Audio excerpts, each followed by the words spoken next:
દરેકે દરેક વિજેતરને અલગ અલગ એની આગળ ઓમ નમઃ અને એની છેલ્લે સ્વાહા શું બની ગયો? આ શું કહેવાય? મંત્ર બની ગયા. 272 મંત્ર બનાયા અને આવા મંત્ર બનાવીને સંભવના દાદાની ઉપર જોરદાર માંત્રિક અભિષેક કરાયો છે. હવે આખું વર્ષ સારું જવાનું છે. હવે આખો વર્તી તપ સારો થવાનો છે. જેને પણ વર્તી તપ કર્યો છે એ વર્તી તપ હવે ફરી જવાનો વતપાર નહીં પાડો. આવો વર્તી તપ જોરદાર પૂરો થવાનો છે.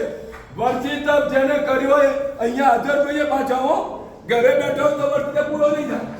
આવો મોટો અભિષેક જ્યારે આવા મોટા દિવસે અને પાછી બધા સૂત્ર આચાર્ય મહારાજ બોલે એ પણ ઓમ ને સ્વાહા જોડે બોલે આવું જોરદાર થવાનું છે.